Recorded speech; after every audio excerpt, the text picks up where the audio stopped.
Hi there, this is Leanne from Christian Mommy Blogger. I'm so glad you're here because I'm really excited about finally being able to tell you about something Nikki and I have been working behind the scenes on for the past few weeks since we returned from the True Woman Conference in Indianapolis. We had the privilege of going, as you probably saw on Twitter or Facebook, and we blogged about it pretty openly and often over at Intentional by Grace. But while we were there, God really stirred both of our hearts for a prayer revival. And at the conference, the theme was that revival starts with repentance, and it starts right in your own circle. And so they encouraged us to take and just, if you can do this literally, or you can draw an imaginary circle around yourself, and you can start praying for revival in your own hearts.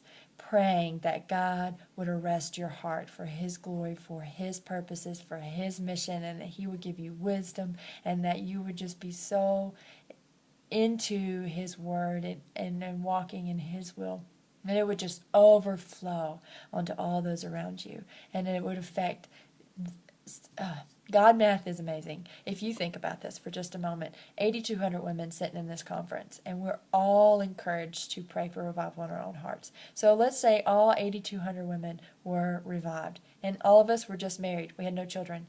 But that's 8,200 other people, husbands, married to these women who start revival in their own lives, whose lives are transformed for the glory of God. They will affect, it can't help but overflow on this one other person. 8,200 men now are encouraged to start revival in their own hearts.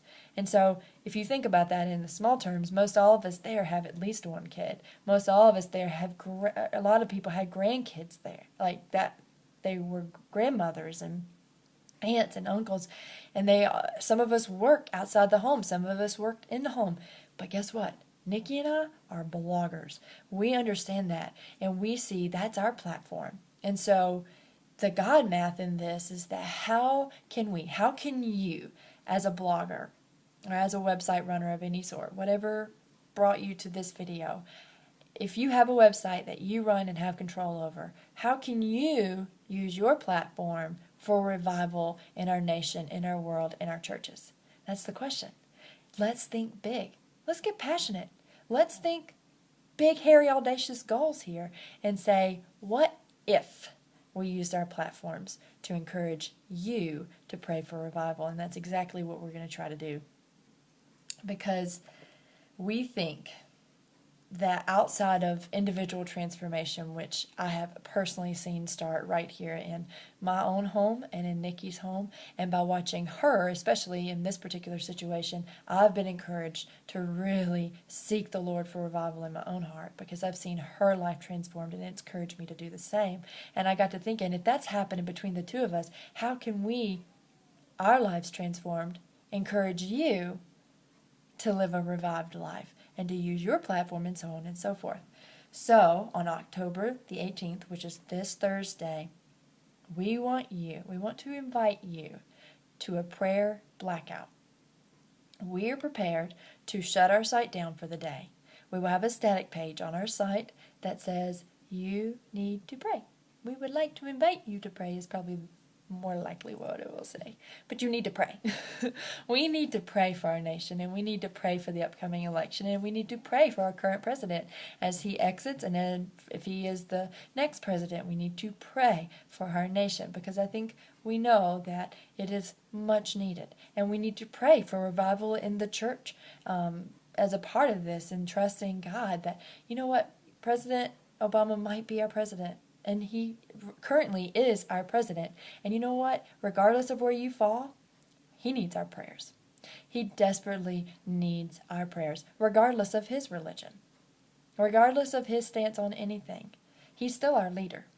He's still what God has placed as our leader right now. God did not turn his back when we put the votes in 4 years ago. And he is not turning his back now as we put our votes in. But we need to pray. And not pray that our president that we have in our mind, nominee, needs to be the one that needs to be president. No, we need to pray for revival, which is the whole idea of this prayer revival. We need to pray for transformation. We need to pray for God's perspective, that President Obama currently, the future president, would have God's perspective. And it seems pointless. I'm not going to lie. I lack faith in saying, point is that? Well, if it were just up to me, it would be no point. And if it was just me doing it, I can see being discouraged. But here's what we're encouraging you to do. We're not encouraging you to pray with us. We are, but we're encouraging you to take a step, just a step further. As a blogger, you came here to Christian Mommy Blogger most likely because you're a blogger or a website runner. That's, you know what I meant. But you probably came here to get a how-to today. And today, we want to encourage you to come back on Wednesday to get a how-to for how you too can be a part of this prayer blackout, how you too can shut your page down for a day, how you too can encourage your readers and those that come to your site to pray for our nation. And so let's think about this in really small, not really God math terms, but for our purposes, and I'm not good at math, so this math I can do, is what if 7 of you chose to do this with us, okay? And those 7 of you have 1,000 people that visit your blog every day.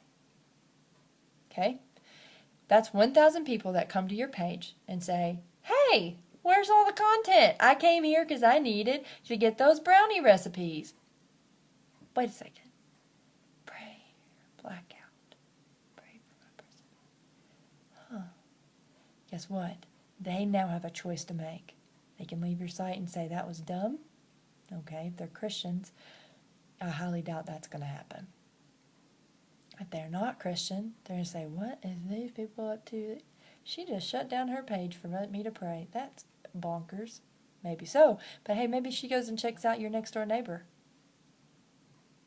blog. I didn't even know she was Christian. I'm reading a Christian blog. Huh. And then she tries to go over here to this site to get that brownie recipe because maybe there's another one over there. Wait a second. What is going on here? Eventually, they're going to see this guy. They're going to see Christians acting on their faith. Not Christians saying, pray that our president that we want to get elected is there. No, they're seeing us pray for who's already there and who is to come, and praying for God's perspective to come, not our agenda. We're not promoting our agenda. We're not promoting our platform. We're promoting God's platform. And so I think it would be transformational. And then other Christian bloggers might come who didn't see this in time and say, hey, I want to be a part of that. I want to shut my site down. And so we can start, in essence, a revival on the internet, which seems so dumb. But that's the tool God has given us today. We live now. We don't live back in the times of Paul. We don't live back. If you think about William Wilberforce, what if he had had the internet at his disposal? Do you think he would have just been typing away emails about Susie's daughter's friend's birthday party? Though important, we're women, we talk about those things. He probably wouldn't have because he's a man. But that's not the point. The point is that he would have been saying, stop slavery. He would have been popping off emails all over the place for his mission because he was convinced that that's the message he needed to get out. Paul, same thing. Think of all the letters he had to write by hand, mind you, with ink. Like, he didn't have ballpoint pens like we have now. We have a freaking internet. We have the ability to take this word of God to the ends of the earth if we would just so choose to use our platforms for God's glory. And I am going to have to stop because you see, I'm getting really passionate about this. I think I might be getting the red. My grandmother does the same thing when she gets really passionate about Jesus. But we want to encourage you to pray. Pray. Just pray and say, God, do you want me to use my site for this reason? I firmly believe we all have different ways of going about this. I firmly believe that our calling to shut our site down for a day is not yours, but I don't want it to be an excuse that you do not pray. And I do not want you to say, well, God, when I set my goal and mission, that's not what he said. No, he's wanting you to think about this again. And he wants you to come and you pray and you ask him and you seek him for his will. I don't care if you're a food blog or snack blog or a cloth diaper blog or inspirational blog or something altogether different. I want you to pray and think about it. I really do. And I encourage you to do that. And so read the bottom of this post. There will be more information down there, something that I might not have said in this video. But please pray. Please think about it. Come back on Wednesday. We'll have a how-to for you on how you can too shut down your blog. And then on Thursday, we're going to be shutting down. So I can look forward to seeing who joins, and I look forward to seeing how many people. We'll never know. We'll never know how many people pray, but that's okay. God does. God's excited, and we're going to start praying right here every month, Christian Mommy Blogger, for prayer revival in our nation, in our hearts, and in our churches.